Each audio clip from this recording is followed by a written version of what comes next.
مجتبی سید الاولین والآخرین خاتم النبیین جناب محمد الرسول اللہ صلی اللہ علیہ وسلم کی ذات گرامی پر ہے۔ اللہ رب العزت نے جناب رسول اللہ صلی اللہ علیہ وسلم کو ہم انسانوں کی رشد و ہدایت کے لیے مبعوث فرمایا ہے۔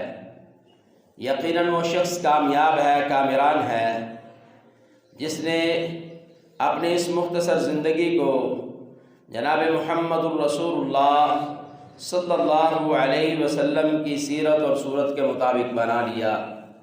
یقیناً وہ شخص اس مختصر زندگی میں بھی کامیاب ہوگا اور نہ ختم ہونے والی ہمیشگی والی زندگی، جنت الفردوس اور ابداً آباد رہنے والی زندگی بھی اسی کی کامیاب ہوگی۔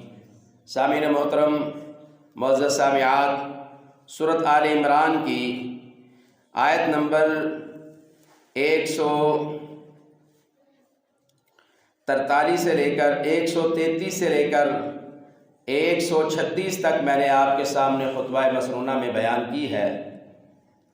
اللہ رب العزت ان آیات میں جناب رسول اللہ صلی اللہ علیہ وسلم کو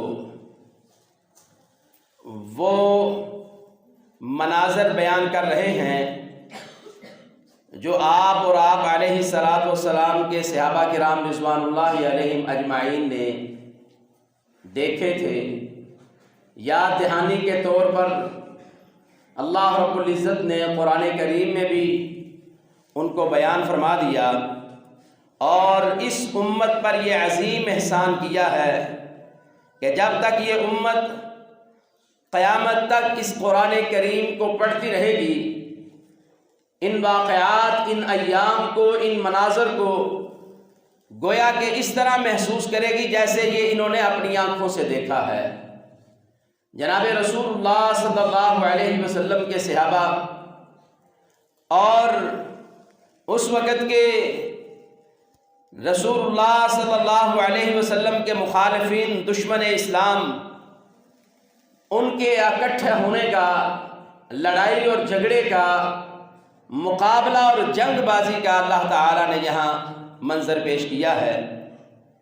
اس کی طرف جانے سے پہلے میں اس بات کا بھی اظہار کرنا چاہتا ہوں کہ آج 16 رمضان المبارک 1444 ہجری ہے، اور جو بات میں نے آپ کے سامنے رکھنے لگا ہوں، قرآن کریم کے اس واقعے اور منظر کو اللہ رب العزت نے سن 2 ہجری 17 رمضان المبارک میں اللہ تعالیٰ نے یہ منظر برپا کیا تھا۔ گویا کہ اللہ کے رسول صلی اللہ علیہ وسلم نے اور آپ کے اصحاب نے روزہ رکھ کر، سحری کر کے، نماز فجر ادا کرنے کے بعد پھر وہ اپنے گھروں میں سونے کے لیے نہیں پلٹے تھے، بلکہ ایک ایسا منظر اس سے پہلے روح زمین پر کسی نے نہیں دیکھا تھا، ایسا منظر اس سے پہلے کسی چشم فلک نے نہیں دیکھا تھا، ایسا منظر کہ ایک طرف اللہ اور اس کے رسول صلی اللہ علیہ وسلم ہیں، اور آپ علیہ الصلاۃ والسلام کے صحابہ جن کی تعداد 313 سے لے کر 319 تک ہے، اور دوسری طرف منظر کچھ اس طرح تھا کہ وہ 1000 کی تعداد پر لشکر مشتمل تھا، جن کے پاس گھوڑے بے شمار تھے، لڑنے کا ساز و سامان بے انتہا تھا، جن کے پاس اونٹ کی سواریاں لا تعداد تھی، تیر اور لڑنے کے لیے تلواریں ان کے پاس بے شمار تھی، لیکن آپ علیہ الصلاۃ والسلام، آپ کے صحابہ میں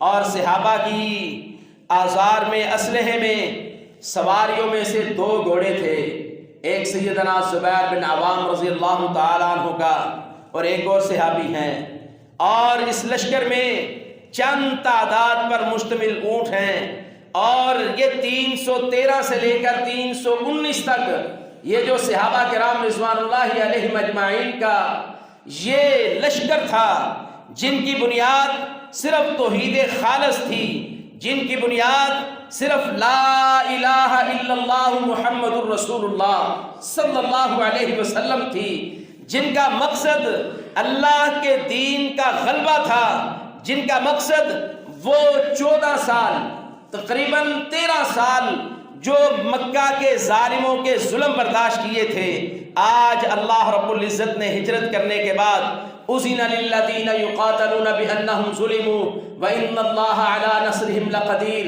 سورۃ الحج 17ویں پارے میں اللہ تعالیٰ نے یہ ارشاد فرمایا کہ اس سے پہلے آپ کو ہتھیار اٹھانے کی اجازت نہیں تھی، آج اللہ نے پہلی دفعہ مسلمانوں کو ہتھیار اٹھا کر اپنے دشمن کا مقابلہ کرنے کے لیے اجازت دی ہے، اور آج منظر یہ ہے کہ سب نے روزہ رکھا ہوا ہے، سب نے روزہ رکھا ہوا ہے، رمضان مبارک کا 17واں روزہ ہے، اور آج دن مشہور دن کون سے ہے؟ آج کا دن یوم بدر ہے، بدر کا دن ہے۔ اللہ رب العزت نے وہ تھوڑا سا منظر یہاں بیان کیا ہے۔ اللہ رب العزت فرماتے ہیں وَلَقَدْ نَصَرَكُمُ اللَّهُ بِبَدْرٍ وَأَنْتُمْ أَذِلَّةٌ، اے میرے پیغمبر صلی اللہ علیہ وسلم اور آپ کے اصحاب سن لو، ذرا اس منظر کو اپنی آنکھوں کے سامنے لاؤ جب تمہارے رب نے تمہاری بدر کے دن مدد کی، بدر کے دن مدد دی، تمہاری مدد کی۔ وَأَنْتُمْ أَذِلَّةٌ، تمہاری کیفیت یہ تھی کہ تعداد میں اور اسلحے اور دنیاوی لحاظ سے، وسائل کے لحاظ سے تم بہت کمزور تھے۔ کبھی کسی نے سوچا ہے ایک طرف 313 سے 319 افراد ہوں اور دوسری جانب 1000 یا اس سے زیادہ کا لشکر ہو؟ بظاہر دنیاوی اعتبار سے یہی معلوم ہوتا ہے کہ 313 سے 3 گنا زیادہ جو ہیں ان کی 1000 کی تعداد ہے، ایک بندے کے مقابلے میں 3 لڑنے والے ہیں۔ لیکن یاد رکھیے یہاں میدان کارزار میں نکلنے والے کوئی عام لوگ نہیں ہیں، یہ نفوس قدسیہ ہے، اور ان میں ایک اللہ کی مخلوق میں سے، تمام انبیاء میں سے، تمام انسانوں میں سے سب سے اعلیٰ، سب سے افضل جناب سیدنا محمد الرسول اللہ صلی اللہ علیہ وسلم ان کے کمانڈر اور قیادت کرنے والے ہیں۔ دوسری جانب جتنے بھی ہو وہ ہمارے نبی صلی اللہ علیہ وسلم کی جوتی کی خاک کے برابر بھی ان کی حیثیت نہیں ہے۔ بظاہر یہ تو ہم ایمان والوں کا عقیدہ ہے، بظاہر گنتی میں مقابلے میں 1000 کا لشکر ہے، اور رسول اللہ صلی اللہ علیہ وسلم اور آپ کے اصحاب کی تعداد جو ہے وہ 313 سے لے کر 319 ہے۔ ذرا اس منظر کو اپنی آنکھوں کے سامنے لائیے، غور کیجئے، توجہ کیجئے، اور اس مٹھاس کو، اس خوشی کو محسوس کیجئے، اس منظر کی سختی کو محسوس کیجئے۔ اللہ کے رسول صلی اللہ علیہ وسلم کے صحابہ کے پاس لڑنے کے لیے کوئی لمبے چوڑے ہتھیار بھی نہیں ہیں، لیکن اللہ رب العزت یہاں ان کی وہ ساری منظر کشی ایک ایک لفظ میں بیان فرما رہے ہیں۔ فرمایا وَلَقَدْ نَصَرَكُمُ اللَّهُ بِبَدْرٍ وَأَنْتُمْ أَذِلَّةٌ، اللہ نے تمہاری اس دن مدد کی، بدر کے دن میں مدد کی جب تم بہت کمزور تھے، جب تم اسلحے سے اور افرادی قوت میں بہت کمزور تھے۔ اللہ رب العزت کہتے ہیں فَاتَّقُوا اللَّهَ لَعَلَّكُمْ تَشْكُرُونَ، بس تم اللہ سے ڈر جاؤ، تم اللہ سے ڈرتے رہو، شاید تم اللہ کا شکر گزار بندے بن جاؤ، شکر کرنے والے بن جاؤ۔ آگے اللہ رب العزت کہتے ہیں اِذْ تَقُولُ لِلْمُؤْمِنِينَ أَلَنْ يَكْفِيَكُمْ أَنْ يُمِدَّكُمْ رَبُّكُمْ بِثَلَاثَةِ آلَافٍ مِّنَ الْمَلَائِكَةِ، اللہ رب العزت رسول اللہ صلی اللہ علیہ وسلم کو اور آپ کے ساتھیوں کو وہ منظر یاد کروا رہے ہیں۔ یہ منظر قرآن نہ بنتا تو ہمیں منظر سمجھ نہیں آنا تھا۔ اللہ نے کہا اِسْتَقُولُ لِلْمُؤْمِنِينَ، اے میرے محبوب سرور کائنات، اے جناب خاتم النبیین صلی اللہ علیہ وسلم، جب آپ مومنوں سے، مسلمانوں سے، صحابہ سے یہ بات کہہ رہے تھے أَلَنْ يَكْفِيَكُمْ أَنْ يُمِدَّكُمْ، کیا تمہارے رب کی مدد تمہیں کافی نہیں ہے؟ کیا تمہارے رب کا تعاون اور اس کا ساتھ تمہیں کافی نہیں ہے؟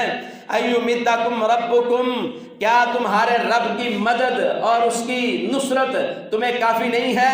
بثلاثۃ آلاف من الملائکۃ منزلین، اللہ تعالیٰ نے اس وقت تمہارے لیے 3000 کا فرشتوں کا لشکر تمہاری مدد کے لیے نازل فرما دیا تھا۔ آؤ جب اس کے پس منظر میں چلتے ہیں، رسول اللہ صلی اللہ علیہ وسلم کے صحابہ غزوہ بدر ہے، اس کا سبب کیا بنا؟ ابو سفیان جو مکے کا بہت بڑا سردار تھا، وہ مکے کا ایک بہت بڑا لشکر، مال تجارت کا لشکر لے کر وہ مدینے کے راستے ہوتے ہوئے، شام سے گزرتے ہوئے وہ شام جا رہا تھا مال تجارت لے کر، وہاں اپنا غلہ بیچا اور وہاں سے مال تجارت کو خریدا، اس علاقے کی جنس اس علاقے میں بیچی اور وہاں کی خرید کر اب مکے میں لانے والا تھا۔ اللہ کے رسول صلی اللہ علیہ وسلم کو اللہ تعالیٰ نے اس بات کی خبر دی، صحابہ کرام رضوان اللہ علیہم اجمعین نے خبر دی۔ اللہ کے رسول صلی اللہ علیہ وسلم نے اپنے صحابہ سیدنا طلحہ بن عبید اللہ اور سعید بن زید کو ان حالات کا پتہ لگانے کے لیے بھیجا۔ تو جیسے ہی وہ گئے، انہوں نے یہ منظر دیکھا، ابو سفیان جو ہے وہ راستہ بدل کر چلا گیا ہے، اور واپسی پر جب وہاں سے اس نے دوبارہ گزرنا تھا تو اللہ کے رسول صلی اللہ علیہ وسلم نے اپنے صحابہ کو ان کا پیچھا کرنے کے لیے بھیجا، اور ابو سفیان کو بھی اس بات کی خبر ہو گئی۔ جاتے ہوئے ابو سفیان نے اپنے ایک وفد کو مکے میں واپس بھیجا اور اسے کہا، جاؤ اہل مکہ سے کہو کہ اگر اپنی زندگی کی سانسیں چلانا چاہتے ہیں، اگر زندہ رہنا چاہتے ہیں، اناج اور غلہ خوراک، آج بھی دنیا کے اندر اگر کوئی مسئلہ ہے تو سب سے بڑا خوراک کا مسئلہ ہے، معاشی مسئلہ ہے، اقتصادی معاملات ہیں، معاشیات ہیں۔ اس ابو سفیان نے بھی اس وقت مکے میں یہ پیغام بھیجا کہ اگر معاشی حالات درست کرنا چاہتے ہو، اپنی معاشی حالات درست کرنا چاہتے ہو، تو پھر یہ جو قافلہ لشکر مال تجارت کا لے کر آ رہا ہوں، جو قریباً 1000 اونٹ پر یا 100 اونٹ پر مشتمل تھا، وہ لے کر آ رہا ہوں، اگر زندگی چاہتے ہو تو اس کو بچانے کے لیے مدینے کی طرف آ جاؤ۔ وہ لوگ جو مدینے سے نعوذ باللہ ددکار کر تنگ کر کے نکالے گئے تھے، مکے سے نکالے گئے تھے، آج مدینے میں انہوں نے ہمارا راستہ روکا ہے۔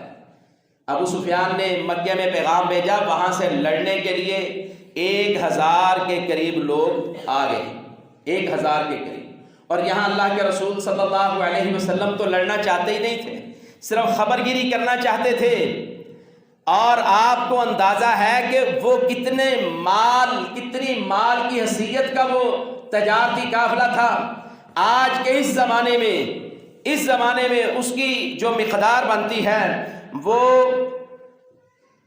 کم از کم 50,000 دینار تھا، مطلب 262 کلو سونے کے برابر، 262 کلو سونا۔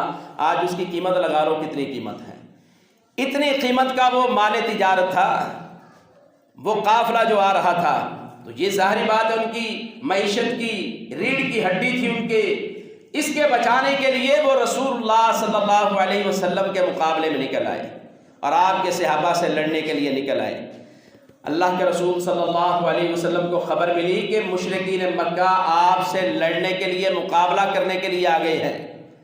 اللہ اکبر! ادھر سے اللہ کے رسول صلی اللہ علیہ وسلم اپنے صحابہ کے ساتھ نکلے ہیں، ادھر سے وہ قریش مکہ ابو سفیان کا گروہ وہ پہنچ چکا ہے، اور جس جگہ پر اللہ تعالیٰ نے ان کا ٹکراؤ کروایا ہے اس جگہ کا نام بدر ہے، اس جگہ اور مقام کا نام کیا ہے؟ بدر ہے۔ اب دیکھیے، بظاہر تو یہ نظر آ رہا تھا یہ 313 ہیں اور وہ 1000 کا لشکر ہے، ان میں لڑنے کے لیے 2 گھوڑے ہیں، ان میں بے شمار گھوڑے ہیں، لڑنے کے لیے چند اونٹ ہیں اور وہاں بے شمار اونٹ ہے، ہر پیادے کے پاس، سوار کے پاس وہاں ہتھیار ہے، اور یہاں اللہ اور اس کے رسول صلی اللہ علیہ وسلم ہیں، اور آپ کے اصحاب کے ہاتھوں میں مکمل تلواریں بھی نہیں ہیں، اور کسی کے پاس میان ہے تو تلوار نہیں ہے، کسی کے پاس تیر ہے تو اس کے پاس میان نہیں ہے۔ اور کسی کے پاس نیزہ نہیں ہے، خالی ہاتھ کھجور کی چھڑیاں پکڑی ہوئی ہیں، لیکن ایک بات ان میں کامن تھی کہ وہ اللہ رب العزت کے پیغمبر سید ولد آدم جناب محمد الرسول اللہ صلی اللہ علیہ وسلم کی بات پر یقین کرنے والے تھے۔ وہ سمجھتے تھے کہ اللہ کے رسول صلی اللہ علیہ وسلم سچے رسول ہیں، آپ کی مدد اللہ رب العزت ضرور کرے گا۔ آئیے، یہ میدان بدر ہے، اللہ کے رسول صلی اللہ علیہ وسلم ایک سائیڈ پر اپنے خیمے میں بیٹھے ہوئے ہیں، اور اپنے خیمے میں بیٹھ کر کیا کر رہے ہیں؟ آؤ، تاریخ نے اور حدیث نے اس منظر کو بھی بیان کیا ہے۔ اللہ کے رسول صلی اللہ علیہ وسلم اللہ تعالیٰ سے دعا کر رہے ہیں، ہاتھ اٹھائے ہوئے ہیں، اور کالا کپڑا جسے کالی کملی کہا جاتا ہے وہ چادر رسول اللہ صلی اللہ علیہ وسلم کے کندھوں پر ہے۔ آپ علیہ السلام اللہ تعالیٰ سے مخاطب ہو کر یہ بات کہہ رہے ہیں، اے اللہ، اگر آج تو نے میری مدد نہ کی، اپنے ان چند مٹھی پر مومن بندوں کی مدد نہ کی، تو اے اللہ یاد رکھنا آج کے بعد اگر یہ نہ بچے تو آج کے بعد روح زمین پر اللہ تیری توحید کا اعلان کرنے والا کوئی نہیں ہوگا۔ یہاں بات انسانوں کی نہیں تھی، یہاں بات قوموں کی لڑائی کی نہیں تھی، یہاں جھگڑا اللہ اور اس کے رسول کی توحید کا تھا، اللہ کی توحید کا تھا، اللہ کی عزت کا تھا، اور رسول اللہ صلی اللہ علیہ وسلم کی رسالت کا تھا۔ اللہ اکبر۔ آپ علیہ السلام اس خیمے میں دعائیں کیے جا رہے ہیں، اور کفار کا لشکر اپنی صفوں کو ترتیب دے رہا ہے۔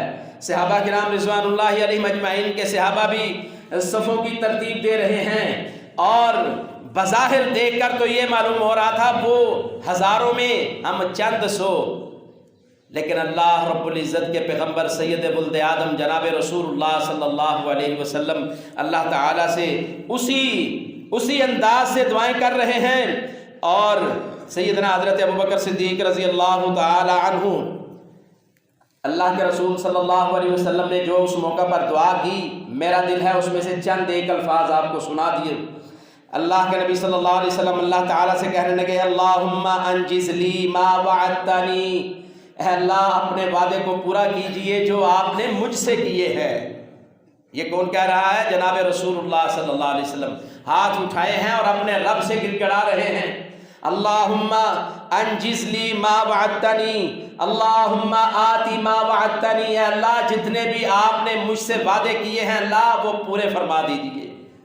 پھر نبی صلی اللہ علیہ وسلم نے کہا، اللہم ان تہلک ہذہ العصابہ، اے اللہ اگر آج یہ چھوٹی سی جماعت ہلاک ہو گئی، اے اللہ اگر یہ شکست خوردہ ہو گئے، اللہ اکبر، اللہم ان تہلک ہذہ العصابہ من اہل الاسلام، اہل اسلام کا یہ چھوٹا سا لشکر، چھوٹا سا گروہ، اللہ اگر آج یہ ہلاک ہو گیا، مارا گیا، شہادت سے سرفراز ہوا، یہ شکست خوردہ ہوئے، فرمایا لا تعبد فی الارض، اے اللہ پھر زمین میں کبھی بھی تیری عبادت نہیں کی جائے گی، تیرا نام لیوا کوئی بھی نہیں ہوگا۔ اے اللہ آج اپنے وعدے کو پورا فرمائیے۔ وعدہ کیا تھا؟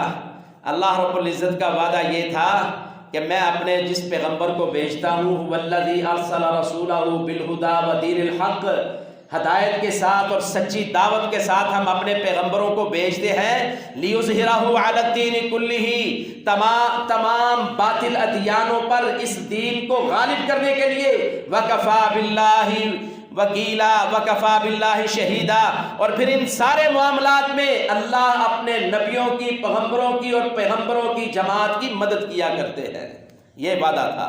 اور آج اللہ کے رسول صلی اللہ علیہ وسلم خیمے میں ہیں اور ہاتھ اٹھائے ہوئے ہیں، اور حالات کا منظر یہ ہے میدان بدر کا کہ صحابہ بھی تیاری میں ہیں اور ایمان جوش مار رہا ہے۔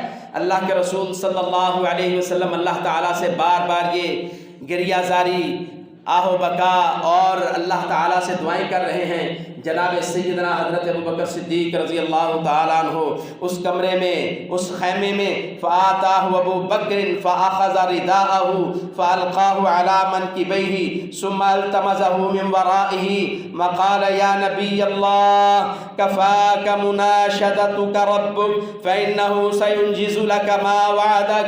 اللہ کے رسول صلی اللہ علیہ وسلم کے پاس خیمے میں جاتے ہیں اور آپ کی چادر جو آپ کے کندھوں سے کھسک کر نیچے گئی ہوئی تھی، لٹک رہی تھی، اس چادر کو پکڑا اور دوبارہ کندھوں پر رکھا اور آپ علیہ السلام سے مخاطب ہو کر کہا ثم التمسہ من ورائہ وقال یا نبی اللہ، کہا ہے اللہ کے نبی صلی اللہ علیہ وسلم کفاک مناشدتک ربک، آپ کی مناجات اور حاجات التجائیں اپنے رب کے ساتھ جو آپ نے کی ہیں، میرے رب نے ان کو قبول فرما لیا ہے۔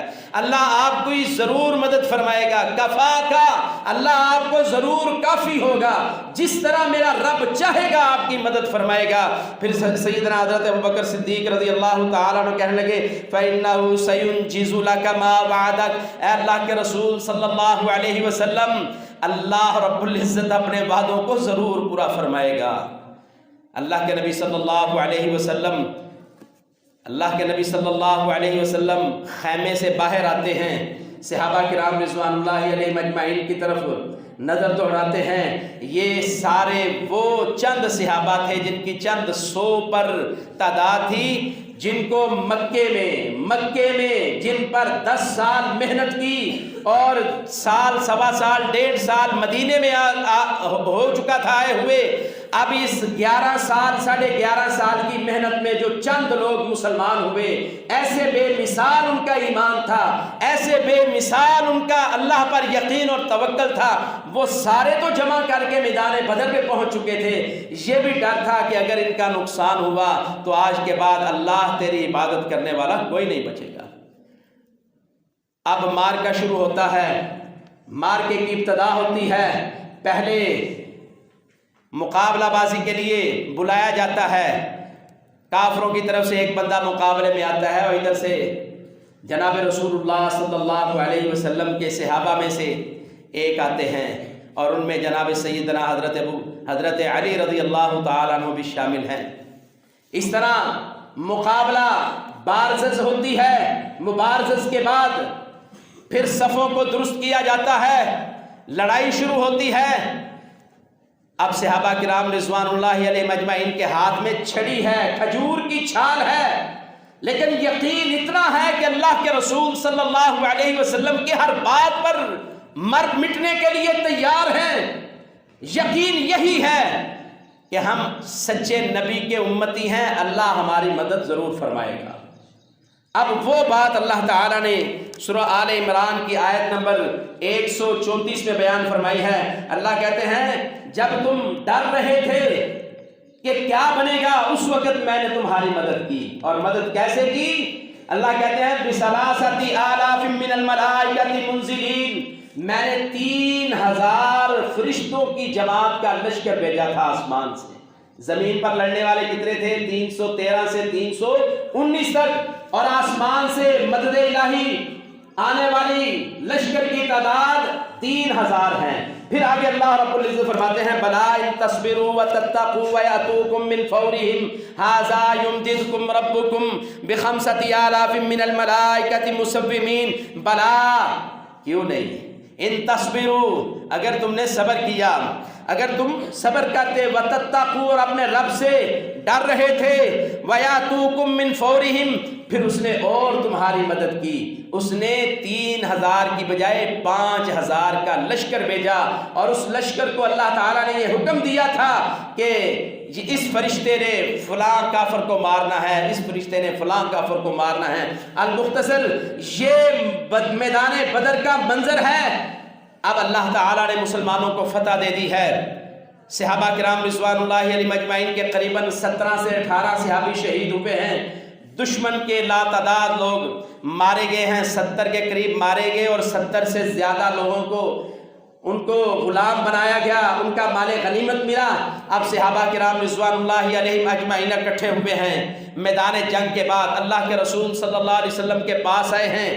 ایک صحابی کہتے ہیں اللہ کے رسول صلی اللہ علیہ وسلم آج تو بڑے انہونے معاملات بنے ہیں، اللہ کے رسول میرے ہاتھ میں کھجور کی چھال تھی، کبھی دیکھنے میں ایسے ہوا نہیں ہے، روحے زمین پر اور چشم فلک نے کبھی یہ منظر نہیں دیکھا، میرے سامنے وہ فلاں اللہ کا دشمن تھا۔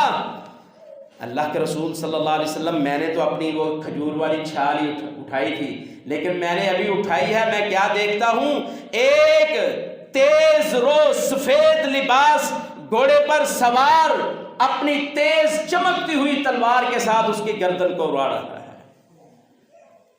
جب یہ نبی صلی اللہ علیہ وسلم نے اپنے صحابہ سے، مختلف صحابہ سے یہ باتیں سنی، پھر اللہ تعالیٰ نے اس قرآن کریم کے ان آیات کو نازل کیا اور یہ منظر سارا بتایا۔ اب صحابہ کرام رضوان اللہ علیہم اجمعین وہ منظر سن کر اتنے خوش ہوئے، اور تمہارے اندر ایمان ایسا ہو، تم نے چھڑی بھی پکڑی ہو اور تمہارا اپنے رب پر توکل اور یقین خالص ہو، میرا رب چھڑیوں سے بھی گردنوں کو اڑا دیتا ہے۔ یہ میدان بدر ہے، یہ روزہ رکھا ہوا ہے۔ ہم نے سمجھا روزہ رکھنا سب سے بڑی عبادت ہے، اس میں کوئی شک کی بات نہیں۔ روزہ بنیادی رکن ہے اسلام کا، بنی الاسلام علی خمس، جو 5 بنیادی اسلام کے رکن ہیں، شہادت اللہ الہ الا اللہ وان محمد عبدہ ورسولہ یا وان محمد الرسول اللہ، ایک رکن، و اقام الصلاۃ، نماز کا قائم کرنا، و ایتاء الزکات، زکوٰۃ کا ادا کرنا، و تصوم رمضان، رمضان کے مہینے کے روزے رکھنا، و تحج البیت من استطاع الیہ سبیلا، اور 5واں رکن اسلام کا بنیادی رکن یہ ہے جس پر اللہ تعالیٰ نے اسلام کی اس عمارت کو کھڑا کیا ہے، اس کا بنیادی 5واں رکن صاحب استطاعت ہونے پر اللہ کے گھر کا حج ہے۔ ہم نے سمجھا صرف روزہ ایک بنیادی رکن ہے اور یہ سب سے بڑی عبادت سمجھی ہے، اس سے آگے بھی جہاں اور ہیں۔ اللہ کے رسول صلی اللہ علیہ وسلم اور آپ کے صحابہ نے روزے رکھ کر میدان کارزار میں نکل کر دشمنوں کا مقابلہ کیا ہے۔ سب سے پہلی جنگ وہ بھی 17 رمضان مبارک سن 2 ہجری میں برپا ہوئی، عالم کفر اور عالم اسلام کی پہلی جنگ، اس کا نام جنگ بدر ہے۔ آج 16 رمضان مبارک ہے، ہم نے بھی روزے رکھے ہیں۔ ہمارے حالات کیا ہیں؟ بے مشکل اٹھتے بیٹھتے ٹوٹی پھوٹی نماز کو ادا کیا، ذکر و اذکار کیا، توفیق ملی قرآن کی تلاوت کی، توفیق ملی صدقہ خیرات کیا، توفیق ملی کسی پر نیکی کر دی، کسی کو کھلا دیا پہنا دیا، اس سے زیادہ فکر ہمیں افطاری کے ٹائم کی ہوتی ہے۔ آؤ میرے نبی صلی اللہ علیہ وسلم کی زندگی کی یہ ایک چھوٹی سی جھلک ہے۔ آپ نے اپنی زندگی میں رمضان کے روزے بھی رکھے اور بڑے لمبے لمبے جہاد کے سفر بھی کیے ہیں، آپ نے روزے بھی رکھے ہیں اور میدان کارزار میں ڈٹے بھی رہے ہیں۔ کتنی ہی جنگیں مسلمانوں کی اللہ کے نبی صلی اللہ علیہ وسلم نے اور آپ کے اصحاب نے روزے رکھ کر دشمنوں سے لڑائیاں کی ہے، ایسی لڑائی کی ہے جس کے بعد یا تو یہ دنیا ہے یا اللہ کی جنت ہے، اس کے علاوہ تیسری کوئی جگہ نہیں ہے۔ آؤ مسلمانوں آؤ، یہ اسلام کا ایک چمکتا ہوا چہرہ ہے۔ مسلمان روزے بھی رکھتے تھے، جہاد بھی کرتے تھے، مسلمان روزے بھی رکھتے، صدقات و خیرات بھی کرتے، مسلمان روزے رکھتے، دشمنوں سے برسرے بیکار بھی رہا کرتے تھے۔ اے اللہ تو ہمیں بھی یہ توفیق عطا فرما، ہم بھی روزے سے ہیں، اے اللہ تیری رضا کے لیے روزے رکھ رہے ہیں۔ اے اللہ اگر کسی موقع پر تیرے دین پر اپنی جان کو قربان کرنے کا وقت آیا، اے اللہ انشاءاللہ ہم اپنی جانوں کی قربانی دیں گے، اللہ ہم روزے رکھ کر بھی قربانیاں دیں گے، ہم تیرے نبی کے سچے راستے پر چلیں گے انشاءاللہ، اور تیرے نبی کے سچے صحابہ جن کو جان نثار کہا گیا ہے، اے اللہ ان کے نقش قدم پر چلیں گے اور اپنی جانوں کو تیرے راستے میں قربان کر دیں گے۔ سامعین محترم، یہ اصحاب بدر نبی صلی اللہ علیہ وسلم کا جنگ کرنا، یہ اس کا ایک معمولی سی جھلک میں نے آپ کے سامنے رکھی ہے۔ تفصیل کے لیے تو بہت زیادہ وقت کی ضرورت ہے، کئی خطبات کی ضرورت ہے، لیکن ایمان کو چنگیاڑی دینے کے لیے، اپنے ایمان کو بڑھانے کے لیے یہی ہمارے لیے کافی ہے کہ میرے اور آپ کے نبی صلی اللہ علیہ وسلم روزے سے ہیں اور میدان جہاد میں ہیں، روزے سے ہیں، اللہ پر کوئی گلہ شکوہ نہیں ہے،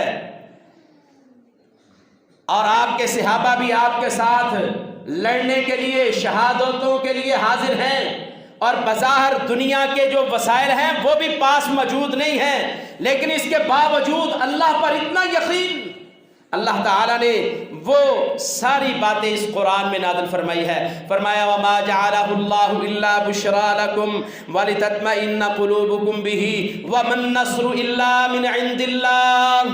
اللہ کہتے ہیں اللہ تعالیٰ نے وَمَا جَعَلَهُ اللَّهُ إِلَّا بُشْرَىٰ لَكُمْ، یہ اللہ تعالیٰ نے کافروں سے فتح یاب ہونے کی خوشخبریاں اللہ نے تمہیں دی ہیں، میدانوں میں دی ہیں، میدان مقتل میں دی ہیں، تڑپ اور سخت دھوپ میں، تپش میں، زمین کی تپش کے باوجود روزے رکھے ہوئے ہیں۔ یا ان کو پیاس نہیں لگتی تھی؟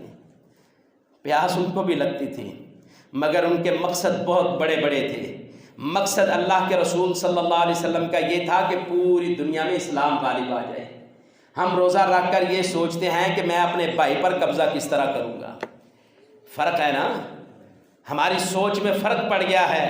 میں روزہ رکھ کر یہ کہتا ہوں آج روزے داروں کو دھوکہ کس طرح دوں گا۔ اللہ کے رسول صلی اللہ علیہ وسلم روزہ رکھ کر آپ کے صحابہ یہ سوچتے تھے کہ ہم کس طرح اپنے رب کی رضا کو حاصل کر سکتے ہیں۔ آؤ مسلمانوں، روزے کے ساتھ ہم اپنی تربیت کریں، اپنی اصلاح کریں، اور اپنے ایمان کو اس طرح مضبوط بنائیں کہ ہمیں دین اسلام کے لیے قربان کرنا پڑے، اپنا من تن دن تو سب کچھ قربان کرنے کے لیے تیار ہو جائیں۔ اللہ تعالی ہمیں قرآن اور حدیث کی باتوں کو سن کر اس پر عمل پیرا ہونے کی توفیق عطا فرمائے۔ الہی ہمیں زندہ رکھ دین پر، دین اسلام پر، موت دے تو شہادت جیسی عظیم موت عطا فرما۔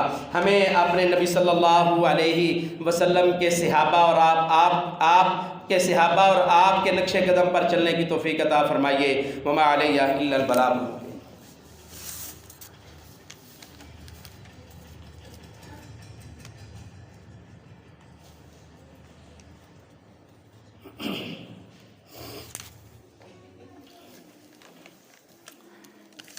یہ ایک دو سوال ہے۔ السلام علیکم قاری صاحب، ایک سوال ہے کہ عورت کا مسجد میں نماز تراویح پڑھنا اللہ تعالیٰ کے ہاں کتنا مقبول ہے، اور عید کی نماز پڑھنے کے لیے عورت کا مسجد میں آنا اللہ کے ہاں کتنا مقبول ہے؟ یہ سوال آیا ہے۔ اللہ کے رسول صلی اللہ علیہ وسلم اور آپ کے صحابہ 5 وقت کی جو فرض نماز ہے نا، 5 وقت کی جو فرض نماز ہے، اللہ کے رسول صلی اللہ علیہ وسلم امامت کرواتے، پیچھے جو صف ہوتی وہ کن کی ہوتی؟ مرد حضرات کی، صحابہ کرام رضوان اللہ علیہم اجمعین، اور اس سے پیچھے جو صف ہوتی وہ کن کی تھی؟ بچوں کی۔ وہ کن کی ہوتی؟ بچوں کی۔ اور اس سے پیچھے جو صف ہوا کرتی تھی 5 نمازوں میں وہ کن کی ہوا کرتی تھی؟ کیوں جی، کسی میرے بزرگ دوست کو یاد ہے جی؟ کن کی تھی؟ عورتوں کی، خواتین کی تھی۔ تو وہ نمازیں کہاں ادا کی جاتی تھی؟ کیا وہ کوئی گراؤنڈ یا اوپن جگہ یا کوئی ہال تھا؟ نہیں، وہ مسجد نبوی تھی صلی اللہ علیہ وسلم۔ پتہ کیا چلا کہ عورت کا فرض نماز کے لیے یا نفلی عبادت کے لیے مسجد میں آنا، اس پر کوئی پابندی نہیں ہے۔ اگر عورت اپنی عبادات کو، فرائض جو ہے، نماز جو ہے، اس کو گھر میں ادا کرے تو اللہ کو بڑا محبوب ہے۔ اگر وہ مسجد میں آ کر با جماعت ادا کرتی ہے تو اس کو با جماعت نماز ادا کرنے کا ثواب اور اجر ملے گا، یہ بھی اپنی جگہ پہ بہت بڑا اجر ہے۔ اللہ کے رسول صلی اللہ علیہ وسلم نے اپنے صحابہ سے مخاطب ہو کر کہا ہے میرے صحابہ، اگر اللہ کی بندیاں، اللہ کی لونڈیاں اور بندیاں اگر تم سے مسجد میں جانے کی اجازت طلب کرے تو میرے صحابہ ان کو منع نہ کرنا، ان کو منع نہ کرنا۔ اور یہاں سے ہی خرابی پیدا ہوئی ہے۔ بازار میں چلے جائیں خواتین، کسی ریسٹورنٹ پہ چلے جائیں خواتین، کسی مال پہ چلے جائیں خواتین، ہر بڑے چھوٹے ہر موقع پر خواتین سب سے آگے ہوتی ہیں۔ اور جہاں ان کی تربیت ہونی ہے، جہاں ان کو تعلیمات ملنی ہے، وہاں ان پر پابندی لگا دی گئی ہے کہ یہ مسجد میں نہیں جا سکتی۔ یہ ہماری خود ساختہ پابندی ہے۔ خواتین مسجد میں آ سکتی ہیں۔ نماز عید رسول اللہ صلی اللہ علیہ وسلم کی زندگی میں یہ ہوا کرتا تھا۔ ام المؤمنین سیدہ سلمہ رضی اللہ تعالی عنہ غالباً یہ بیان فرماتی ہیں کہ اللہ کے رسول صلی اللہ علیہ وسلم نے ہمیں حکم دیا تھا کہ جس خاتون نے نماز ادا نہیں بھی کرنی اللہ کے حکم سے، اسے بھی یہ پیغام دیا جاتا تھا کہ آپ نے بھی عیدگاہ میں پہنچنا ہے۔ جب مسلمانوں کے لیے نماز کے بعد، خطبے کے بعد دعا کی جائے گی، اس اجتماعی دعا میں آپ لوگوں نے شامل ہونا۔ پھر ام المؤمنین سیدہ ام سلمہ رضی اللہ تعالیٰ عنہ بیان فرماتی ہیں کہ ہم میں سے اگر کسی کے پاس بڑی چنی، دوپٹہ، پردے کے لیے چادر نہ ہوتی تو جس کے پاس بڑی ہوتی وہ اس کو ساتھ لے لیتی، اس عورت کو جس کے پاس دوپٹہ اور چادر نہیں ہوا کرتی تھی۔ اس سے تو یہ پتہ چلتا ہے کہ خواتین کو مسجد میں آنا، نماز عید کے لیے آنا، دینی کام کے لیے آنا، ان پر کوئی پابندی نہیں ہے۔ دین اسلام نے ان کو بھی اتنا ہی حق دیا ہے جتنا مردوں کو دیا ہے۔ یہ اسلام ہی تو ہے جو خواتین کو حق دیتا ہے۔ اور کون سا مذہب ہے جس نے دین اسلام کے علاوہ کسی نے عورت کو حق دیا ہو؟ جائیداد میں حق عورت کو اسلام نے دیا ہے، اور نسب کا درست ہونا کہ ایک ماں ہے، اس کو ایک خاوند کی اطاعت کا پابند بنایا ہے، اور اگر اس کو اللہ نے 10 بیٹے دیے ہیں نا تو 10 مردوں کی ڈیوٹی لگائی ہے اللہ تعالیٰ نے کہ تم نے اپنی ماں کی خدمت کرنی اور اس کی فرما برداری کرنی۔ یہ مقام کس نے دیا ہے؟